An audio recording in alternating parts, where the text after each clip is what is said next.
سلام، روزتون بخیر. امیدوارم که حالتون عالی باشه. خب آذر شده و فصل امتحان آیلتسه. چه امسال میخواید آیلتس بدید چه از الان میخواید برای سال دیگه آماده بشید. الان نقطه توی تقویم که مخصوص امتحان زبانه. توی این ویدیو قراره که در مورد تجربه خودم از امتحان آیلتس صحبت کنم و تجربه 1 سال تدریسم به بچه‌هایی که میخواستن امتحان آیلتس بدن.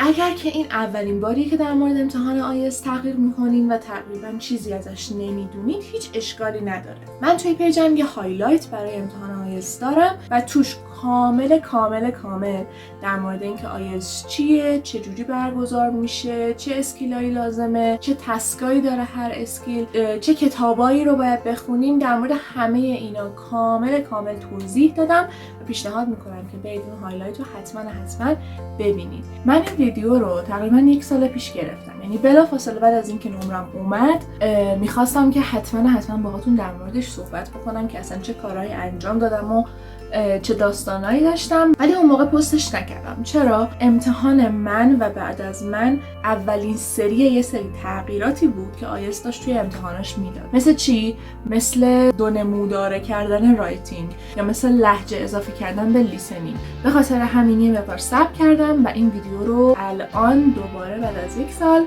ضبط میکنم و این یکی رو براتون میذارم. دقیقاً پارسال همین موقع من امتحان آیلتس دادم و نمره 8 گرفتم. قبلش تا حدوداً 5 سال معلم زبان عمومی بودم. من فقط دانش زبان انگلیسی جنرال داشتم.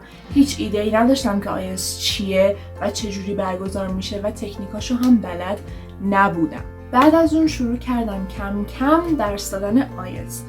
توی این ویدیو در مورد یه سری فوت و فن کوزه‌گری صحبت میکنیم، آیلتس‌گری، که قبل از این که اصلا شروع کنیم برای امتحان آیلتس خوندن، اون زمانی که داریم برای امتحان آماده میشین و دقیقاً چند روز قبل از امتحان خیلی به دردتون میخوره. یه سری چیزا رو از یوتیوب و کتابای مختلف و سایت‌های مختلف یاد گرفتم. یه سری چیزا رو از معلمم یاد گرفتم. یه سری چیزا رو خیلی رندوم انجام دادم که اون موقع خیلی مطمئن نبودم در موردش و صرفاً انجامش دادم، اما بعد امتحان متوجه شدم که چقدر به دردم خورده و چقدر بهم کمک کرده و توی این ویدیو میخوام که در مورد تمام این نکته ها باهاتون صحبت کنم.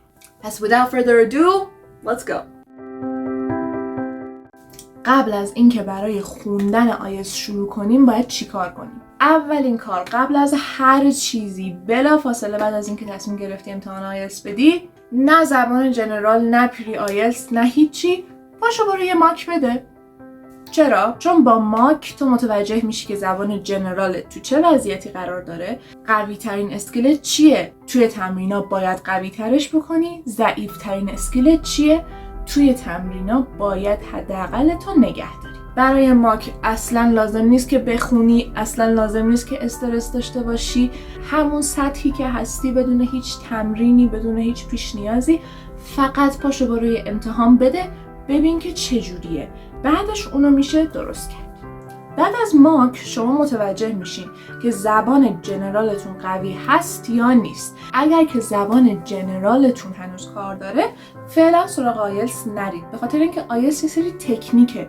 کل امتحان آیلتس در مورد اینه که شما از دانش زبان انگلیسی که دارین چجوری و چقدر میتونین استفاده زبان جنرال رو با یه کلاس زبان، با یه معلم خصوصی آنلاین حالا حضوری ببندید و بعد بیاید سراغ آیلتس. که شما زبان جنرالتون اوکی باشه، یه سری ریتاچا هم انجام بدین، آیلتستون اوکی میشه. اینجوری نتیجه خیلی بهتری میگیرین و خیلی هم سریعتر میرسین به اون مرحله که بخواین تکنیک کار کنین یا همون ریتاچای نهایی رو انجام بدین.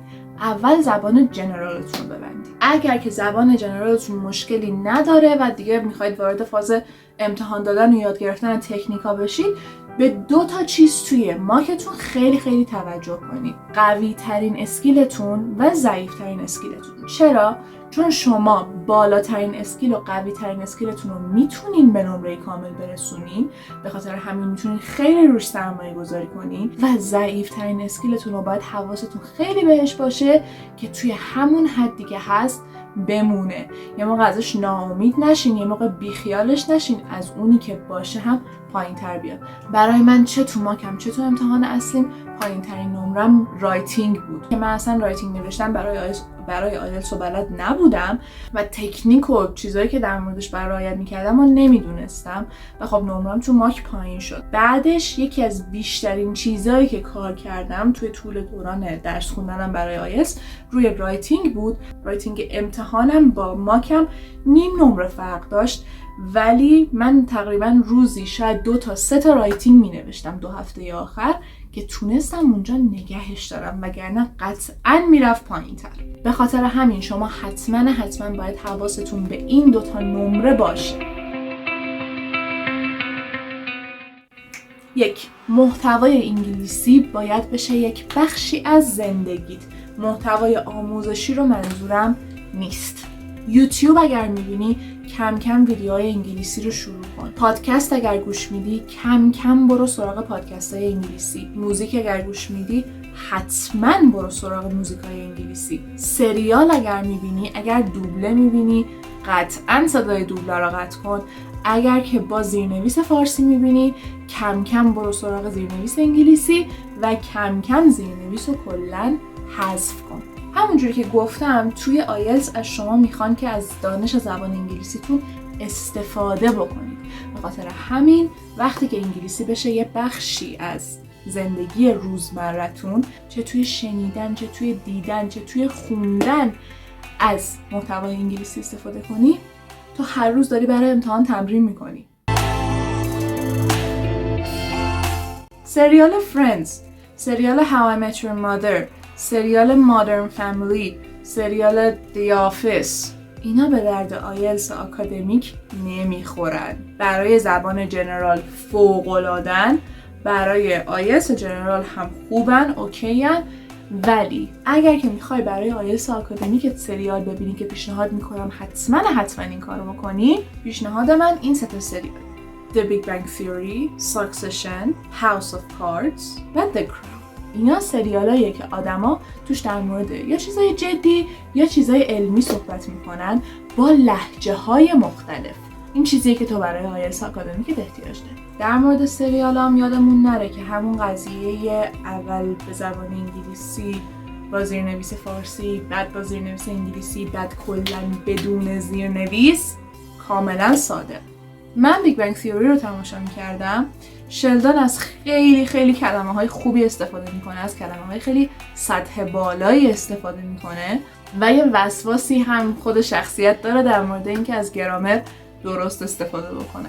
توش شخصیتی داره به نام راج که راج هندیه و با لهجه هندی انگلیسی صحبت میکنه. شما توی لیسنینگ آیلتستون لهجه هندی نخواهید داشت، ولی لهجه خواهید داشت. لهجه یکی از چیزایی که تازه به لیسنینگ اضافه شده و خیلی سرش به مشکل میخورن. برای من لهجه اون کسی که توی لیسنینگ توی یکی از تسکا داشت پشت تلفن صحبت میکرد اسکاتلندی بود. من اونجا شانس آوردم به خاطر اینکه خب من محتوای اسکاتلندی که تماشا نمیکنم، اما 2 تا چیز، یکی بریو، یکی کارتون بریو That's my father, King of Dumbroch و یکی هم کارتونای شرک. Does that sound good to you?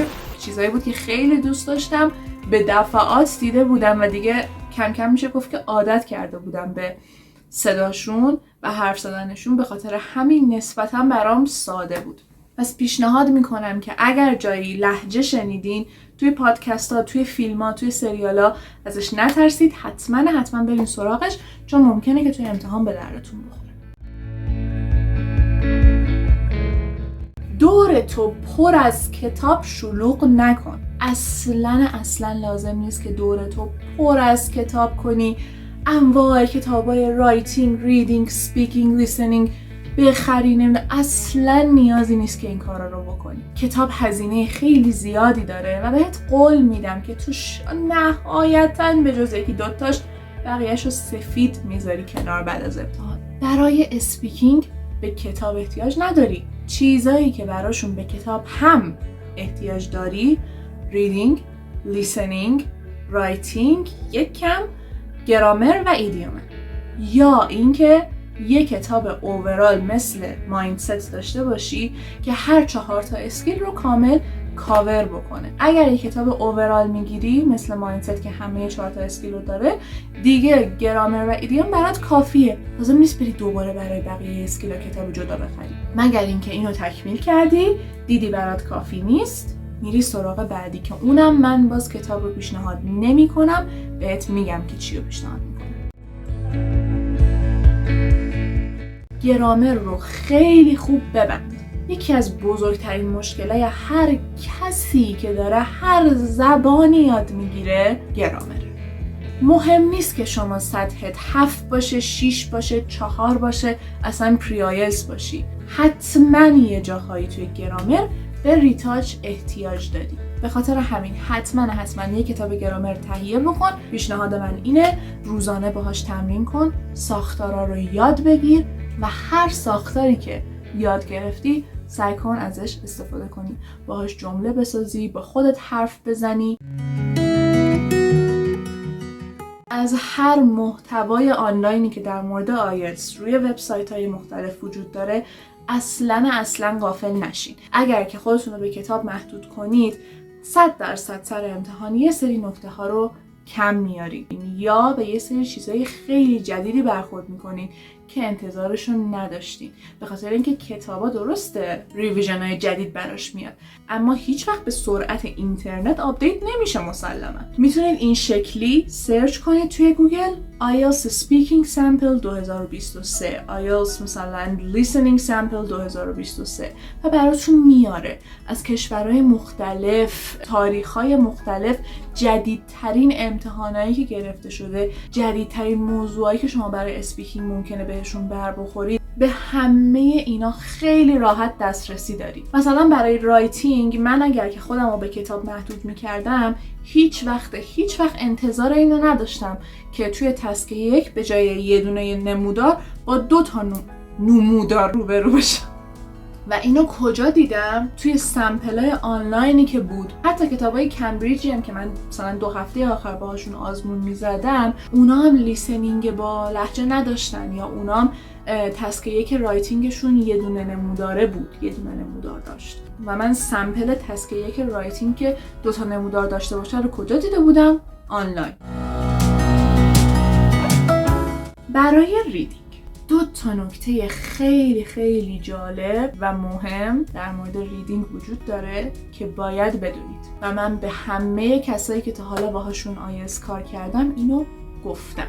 یکی از اولین کارهایی که باید برای ریدینگ انجام بدین اینه که یک کتاب غیر درسی انگلیسی، میخواد رمان باشه، میخواد تاریخی باشه، هر ژانری که دوست دارید، هر چیزی که ازش لذت میبرید، هر چیزی که شما رو انگیج میکنه، شما رو میکشونه، تهیه کنید و شروع کنید خوندن. این کار ریدینگ آیلتس منو نجات داد. و توی مدتی که داشتم برای امتحان میخوندم، نه سر اینکه کسی بهم گفته بود یا میدونستم یا هر چی، سر اینکه مودم پایین بود، شروع کردم The Midnight Library رو خوندن و تازه بعد از امتحان فهمیدم که چقدر این کتاب به من کمک کرده. مدل خوندنش هم خیلی مهمه. اینکه مثلا شما یه مداد بگیری دستت زیر همه کلمه‌هایی که نمیدونی خط بکشی، همون موقع بری از توی دیکشنری در بیاری باهاش مثل یه کتاب درسی برخورد کنی، نه، اینجوری نمیشه. با کتابتون باید درک مطلبی برخورد بکنید.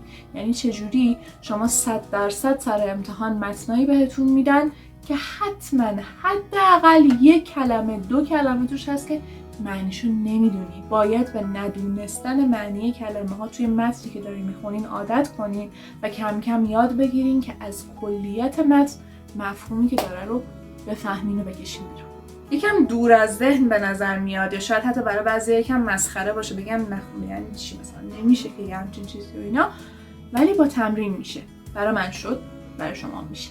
دومین نکته در مورد ریدینگ، از سایت‌های ساینس دیلی و ساینس دایرکت غافل نشید.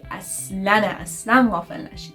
توی آیلتس آکادمیک خیلی تمرکزشون خصوصا توی تسکای آخر روی متنایی که یک کمی بار علمی دارن، یک کمی بار آکادمیک دارن و شما باید برای این قضیه آماده باشید. این متنای علمی رو ممکنه که توی موضوعات مختلف بدن، اما اگر که شما از پیج آکتاگیک این ویدیو رو میبینین براتون یه خبر خوب دارم. خیلی از متنای آکادمیک ریدینگ موضوعشون بیولوژی یا اکولوژیه و میدونین توی ریدینگ من چه اتفاقی افتاد؟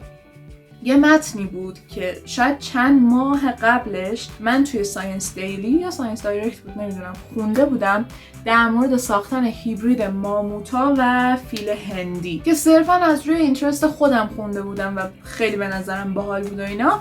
حتی اگزام پادکست هم یه ویدیو در موردش درست کرده.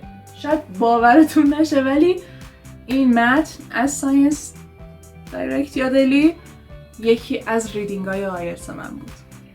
موضوع همون بود، متن همون بود. حالا من عین متن رو بین این دو تا فاصله زمانی خب یادم نبود 100%، ولی کاملا اینجوری بودم که خب من اینو قبلا خوندم. در نتیجه این دو تا سایت رو از دست ندید. خب حالا میرسیم به یه سری نکته خیلی مهم در مورد مهارت‌هایی مثل اسپیکینگ و رایتینگ که شما باید از خودتون بگین، از خودتون بنویسین، از دانش خودتون استفاده بکنین. و اون چیه؟ یک سری گرامر و یک سری ایدیوم هستن که if used correctly میتونن نمره شما رو ببرن بالای 7. 1. کاندیشنالا خیلی ریخت و قیافه سختی دارن. همیشه هم وقتی که مثلا میخوان تدریس کنن اینجوریه که خب حالا آماده باشید میریم سراغ کاندیشنال، در صورتی که اصلا چیز عجیب غریبی نیست. یه سری ساختار کاملا ثابته، همیشه هم ثابته و شما میتونید ازش استفاده بکنید. اگر که دارین زبان جنرال یا برای آیلتس میخونین میدونین که چند تا نوع داره، از زیرو که از همه ساده تره تا میکست. شما لازم نیست که از میکست استفاده بکنید، از سکند هم حتی اگر استفاده کنید کار در میاد. 2. فیوچر پرفکت. ما توی زبان فارسی تقریبا میشه گفت که معادلی برای فیوچر پرفکت نداریم، به خاطر همین یه موقع‌هایی برای بچه‌ها چالش برانگیزه، اما بازم یکی دیگه از چیزاییه که اگر که درست ازش استفاده بشه کاملا پتانسیل اینو داره که نمره شما رو ببره بالای 7. 3. ایدیوما و اصطلاحات که من این کتابو خیلی براش پیشنهاد میکنم. البته این کتاب 100 تا درس داره که توی هر درسش تقریبا 5 تا 6 تا ایدیوم رو بهتون آموزش میده که تقریبا میشه 500-600 تا ایدیوم. آیا لازمه که همه این 500-600 تا ایدیوم رو حفظ کنید؟ نه، 100% نه.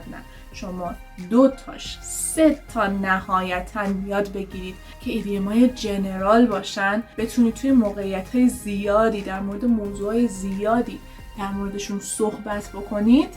عالیه. البته اینو بهتون بگم استفاده از گرامر درست جزو نمرتون هست، اما مثلا استفاده از کاندیشنال یا فیوچر پرفکت جزو نمرتون نیست. صرفا نشون میده که شما یه سطح خیلی بالاتری از انگلیسی رو دارین. اما استفاده از ایدیوم جزو نمرتون هست و اگر که استفادهش بکنید شما صرفا 1 پوینت بیشتر میگیرید. پس استفاده از ایدیوما و خصوصا استفاده از این کتاب رو جدی بگیرید. از هر 3 تای اینایی که گفتم توی تسک 2 رایتینگ و توی تسک 2 اسپیکینگ زمان طلایی استفاده کردنشونه. به خاطر اینکه توی تسک 1 رایتینگ و توی تسک 1 و 3 اسپیکینگ خیلی دست بازی توی استفاده کردن از گرامر ندارین و چون سوالا خیلی کوتاه و مشخصن ممکنه یه مقدار استفاده کردن از یه چیز خارجی یا اینکه بخواین سریع موضوعی رو برای خودتون بسازین که بگین من از این گرامر توش استفاده کنم یا از این ایدیوم توش استفاده کنم کار سختی باشه، به خاطر اینکه زمانتون نسبتاً کمتره. ولی توی تسک 2 رایتینگ و توی تسک 2 اسپیکینگ راحت میتونید ایده پردازی بکنین، میتونید خلاقیت به خرج بدین، زمانش هم دارین. به خاطر همین پیشنهاد میدم که اینا رو یاد بگیرین و ازشون استفاده بکنین. میریم سراغ نکته بعدی. اکثریت بچه‌ها به دلایل مختلف، زمان، هزینه، چیزهای مختلف کلاً روی کردشون به آیلتس خودخوانه. میگن که ما سلف استادی میکنیم، کتابا رو میخریم، تمام چیزایی که لازمه رو میخریم و سلف استادی انجام میدیم. و این که کتابایی هم که کلاً برای آیلتس هست، محتوایی که برای آیلتس هست خیلی قابل خودخوان بودنه. واو. آره، میدونین چی میگم. خیلی راحت میشه خودخوان باهاشون جلو رفت، مشکلی نداره. اما شما حتما احتیاج دارید که یک نفر رایتینگ شما رو تصحیح کنه و یک نفر به اسپیکینگ شما گوش بده. حتما حتی شده 2 هفته آخر، من خودم 2 هفته آخر این کارو کردم، برای این 2 مورد یه پارتنر یا یه معلم بگیرید. من خودم 5 سال معلم بودم، خودم همش در حال غلط گرفتن از بچه‌ها و بقیه بودم، ولی واقعا کمبودا و غلط‌های خودم رو متوجه نمی‌شدم. بعد کم کم معلمم بهم گفت که مثلا اینجا رو باید درست کنی، اینجا رو باید مثلا اینجوری بنویسی، اینو باید اینطوری پرورش بدی و اونجوری کم کم یاد گرفتم که چجوری باید درستش بکنم. به خاطر همین حتما یه پارتنر داشته باشید. خب حالا بیایم در مورد لیسنینگ صحبت بکنیم. توی لیسنینگ یه سری مکالمه براتون پخش میشه، یه سری توضیح براتون پخش میشه و شما باید یه سری جا خالی پر کنین، یه سری نقشه بخونین و خیلی‌ها فکر میکنن که توی لیسنینگ شما عین کلمه رو میشنوی و عین همون رو باید بذاری پایین، یا عین جمله رو میشنوی عین اون جمله رو باید تیک بزنی، در صورتی که اینجوری نیست. لیسنینگ هم عین ریدینگ درک مطلب داره، یعنی اینکه شما از اون چیزی که میشنوید باید یک کلیت درستی رو برداشت بکنید تا بتونید به سوالاتون جواب درستی بدید. همه در مورد درک مطلب توی ریدینگ صحبت میکنن، میگن مثلا فلان پاراگراف رو باید بخونی، منظور کلیش رو باید بگیری. من میگم توی لیسنینگ هم شما به این قضیه احتیاج دارید. و نکته آخر اینکه خیلی تعداد زیادی از بچه‌هایی که توی این یه سال من باهاشون کار کردم این مدلی بودن که ما زبان جنرالمون قویه، ما یه سری چیزا رو بلدیم ولی ازشون استفاده نمی‌کنیم، یا وقتی می‌خوایم ازشون استفاده بکنیم خیلی طول می‌کشه، باید فکر کنیم چیکار کنیم که مثلا سریع بتونیم شروع کنیم از چیزایی که بلدیم استفاده بکنیم. هیچ راه دررو و میونبری برای این قضیه وجود نداره که شما یه سری دانشای روی کاغذی رو دارین و بلافاصله میخواین این رو اکتیو بکنید. فقط در این صورته که شما میتونی دانش زبان انگلیسی که داری رو ازش خوب برای امتحانت استفاده بکنی. چجوری؟ شروع کنی ازش استفاده کردن، شروع کنی صحبت کردن، شروع کنی نوشتن، شروع کنی گوش دادن. یه بار فیلم رو میبینی، یه بار اون اپیزود سریال رو میبینی، میگی نفهمیدم چیزی ازش. بار دوم که ببینی بیشتر میفهمی، بار سوم که ببینی بیشتر میفهمی، بار چهارم کلمه ها رو تک تک متوجه میشی. بار اولی که صحبت بکنی میگی من خیلی کلمه بلدم اما از هیچ کدومشون نمیتونم استفاده بکنم. دفعه دوم اون کلمه ها رو میاری اضافه میکنی، چند بار از اون کلمه ها استفاده میکنی تا روتین بشه برات. بعد میگی من یه سری کلمه های قوی تر، یه سری گرامرهای قوی تر میتونم جایگزین کنم، کم کم اون رو وارد صحبتت میکنی. هیچ راه دررو و میونبری به جز تمرین و تکرار خیلی زیاد وجود نداره، دنبالش نگردید. امیدوارم که این ویدیو براتون مفید بوده باشه. من تقریبا میشه گفتش که تمام اون تکنیک‌های ریزمیزه‌ای که خودم بلد بودم و به همه این بچه‌هام تا این 1 سال گفته بودم رو سعی کردم که کاور کنم توی این ویدیو. بازم میگم اگر اولین باراست که دارین در مورد آیلتس تحقیق میکنین حتما این هایلایت آیلتس رو توی پیج آکتاگیک چک بکنین و آیلتس رو بهتر کنین. فعلا خداحافظ.